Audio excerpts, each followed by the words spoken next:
নেতা আমিরে জামাত ডক্টর শফিকুর রহমান আমাদের শ্রদ্ধেয় শহীদের পরিবারের গর্বিত সদস্যদেরকে সাথে নিয়ে জুলাই গণবিপ্লবের আমাদের সেই স্মারকের এখন মোড়ক উন্মোচন করতে যাচ্ছেন। মোড়ক উন্মোচন হচ্ছে, আপনারা দেখতে পাচ্ছেন সারা বাংলাদেশ থেকে যারা যুক্ত, গোটা বিশ্ববাসী আজকের এই ব্যতিক্রম ধর্মীয় আয়োজনে যারা যুক্ত হয়েছেন, বাংলাদেশকে ফ্যাসিবাদ মুক্ত করবার জন্য, বাংলাদেশের মানুষের অধিকারকে প্রতিষ্ঠা করবার জন্য জুলাই গণবিপ্লবে আবু সাঈদ মুগ্ধ যারা জীবন দিয়েছে, আজকের এই ঐতিহাসিক দিনে আমরা সকল শহীদদেরকে শ্রদ্ধা করে স্মরণ করছি। আল্লাহ তাআলার কাছে শহীদদের জন্য মহান পরওয়ারদিগারের কাছে শাহাদাতের সর্বোচ্চ মর্যাদা কামনা করছি। যারা আহত এবং পঙ্গুত্ব হয়ে আজকের এই বীরত্ব গাথা ইতিহাস জুলাই বিপ্লবে ফ্যাসিবাদ মুক্ত বাংলাদেশের মানুষের অধিকারকে প্রতিষ্ঠা করবার জন্য নিজেদের জীবনকে দিয়েছেন, আমাদের সেই গর্বিত শ্রদ্ধেয় মাদেরকে আমরা আজকে সালাম জানাই, স্যালিউট জানাই। আপনারা এমন সন্তান জন্ম দিয়েছেন যারা গোটা বাংলাদেশের 18 কোটি মানুষের মুক্তিকে নিশ্চিত করেছে।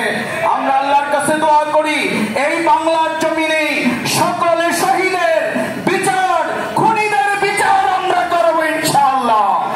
সংগ্রামিত বিশ্ববাসী, আজকের শহীদের সকল পরিবারকে সাথে নিয়ে 10 খণ্ডে রচিত বাংলাদেশ জামাত ইসলামের সম্মানিত আমির, বিশ্ব ইসলামী আন্দোলনের অন্যতম নেতা, এই আন্দোলন সংগ্রামের অন্যতম নির্দেশক এবং পুরোধা আমাদের শ্রদ্ধেয় নেতা আমিরে জামাত, সকল রাজনৈতিক নেতৃবৃন্দ, সাংবাদিক নেতৃবৃন্দ, পেশাজীবী নেতৃবৃন্দ, সম্মানিত অতিথিবৃন্দ, শহীদের পিতা, শহীদের মা, শহীদের ভাই এবং বোনদেরকে সাথে নিয়ে আজকের আমাদের শহীদের 10 খণ্ডে রচিত সেই স্মারক এই কিছুক্ষণের মধ্যেই উন্মোচিত হলো।